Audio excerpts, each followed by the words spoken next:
Hey everybody, Joe Joseph here for thedailysheeple.com, and this is not a news shot. This, my friends, is personal. And tonight I'm going to go over an article that I saw over at deadstate.org that absolutely has me fuming mad. And it's because we, my friends, have been abused, we've been discriminated against, and we have been absolutely mutilated upon by our non-representing representatives and our bureaucrats in Washington, D.C. And this is a personal message to Attorney General Jeff Sessions. This, when it's done and it's up on YouTube, is going to get sent to the Department of Justice so that perhaps there will be a chance that Attorney General Jeff Sessions, if he truly is a man that he claims to be, and that he's so concerned about America and the direction that it's going, will take the time to watch this and to hear where I'm coming from. I will even come to Washington, D.C. personally to speak to you, Mr. Sessions, and to Congress as well, to discuss this very important issue. And this important issue that I'm talking about today is pain. Because that, my friend, is the reason why we have what you deem as a crisis, what I deem as hysteria. And I'll get into that in a second. But this article that I saw over at Dead State, first thing you might say is, well, that's a lefty website. I don't believe in the left-right paradigm, sir. So let's just get that out of the way. It says, Jeff Sessions says chronic pain sufferers should take an aspirin and tough it out.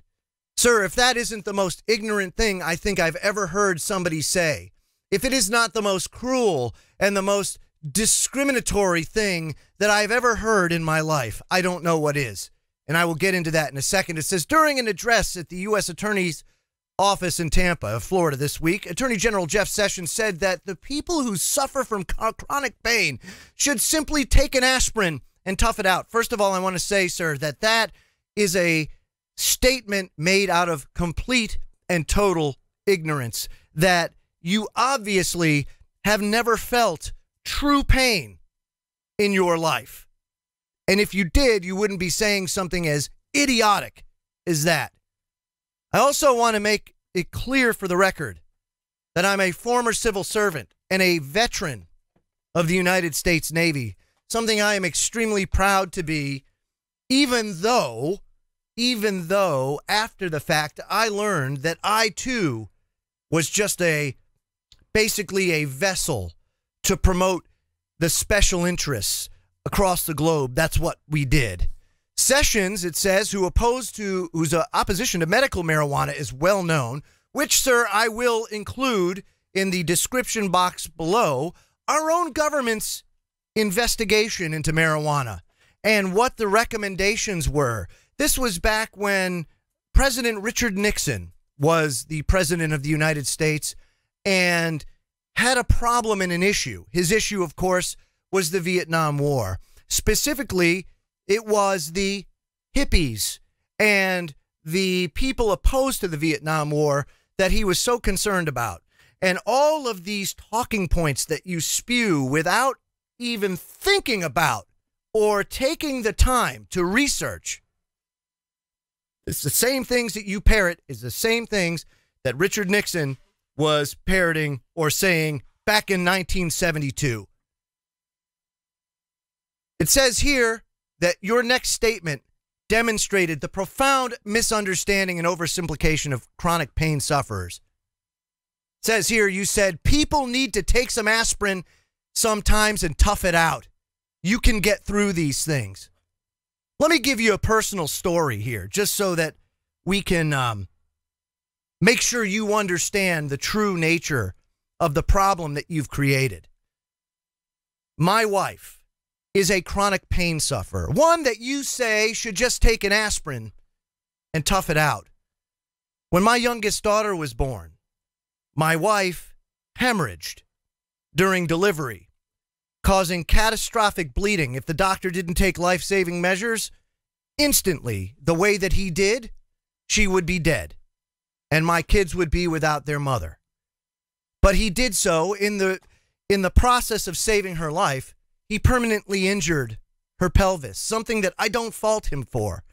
He did whatever he had to do to make sure that she stayed with us, which was, of course, the priority. She is now permanently injured and suffers 24/7 in agonizing, excruciating pain because those life-saving measures damaged her pelvis to the point where she has no pelvic stability and finds it very hard to walk, to be mobile. As a matter of fact, when I have to drive her places because she can no longer drive, she has to do so with her butt lifted off the seat because every bump feels like a tremendous electric shock going up her spine. Something that aspirin just can't solve. But again, your remarks seem to really just fly in the face of every and all scientific research out there. You just seem to flush it down the toilet for talking points that have long been disproven. And really, sir, what I'm asking you to do is to cease this unrelenting campaign of cruelty and emotional and verbal abuse of those plagued with pain, like my wife, and of their loved ones and their family members that are trying desperately to support them, but finding it harder and harder to do so because of the many hurdles that have been put in place needlessly of a fake epidemic that doesn't exist. Do you have abuse, sir? You most certainly do. Everywhere you have something that alters the state of mind, you have abuse. Why? Because you're not focused on the problem, sir. You're focused on things that have nothing to do with the actual problem themselves. Opiates are not your problem. Marijuana is not your problem. Alcohol is not your problem. Your problem is pain.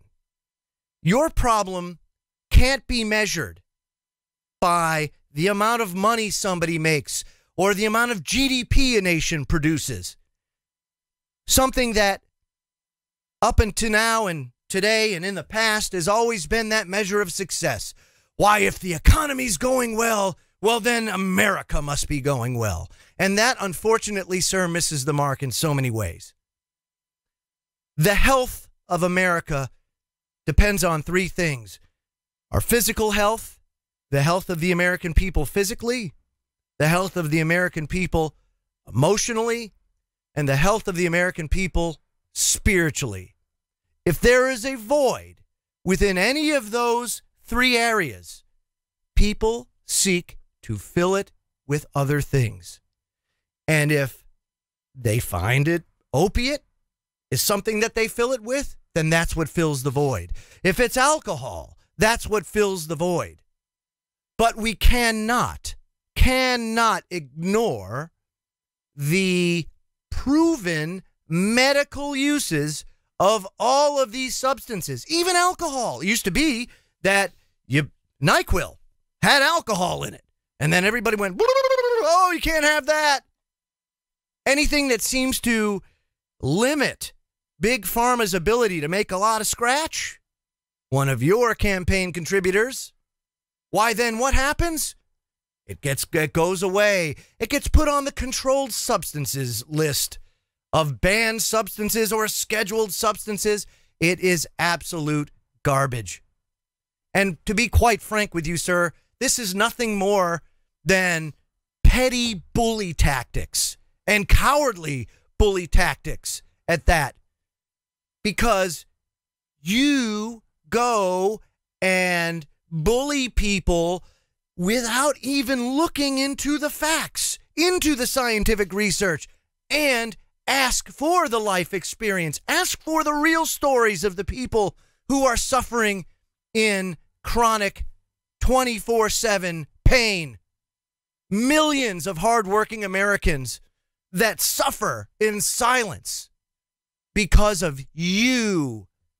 This is something that you're going to have to answer for eventually, whether it be a year from now or whether it be when you meet your maker. You, sir, are going to answer for thinking that you know what's best for everyone else, that you can violate the sovereignty of an individual and their body, which is their property, which they should be able to do whatever it is they want to do with their body. It's their property. It's their right. You have no right to force your will. And to be quite honest with you, will that is grounded in nothing but lies. Absolute lies. Do people abuse these things? Absolutely, they abuse these things. Does that mean my wife needs to pay the price because somebody else abuses these things? Absolutely not. This, sir, is what's called human rights abuse. This would be considered a war crime in a state of war. As a matter of fact, people in Guantanamo Bay, and as a matter of fact, I will restate, I am a veteran. I have been overseas. I do know what goes on over there. And I can tell you that this would be considered abuse. People in Guantanamo, prisoners in Guantanamo, don't get treated the way my wife gets treated. She has to sign her constitutional rights away just to get medicine. And then we have to pay an unbelievable premium for something that should be within the reach of everybody that suffers. But no, do you want to go after the real problem? The real epidemic in this country, sir, is pain.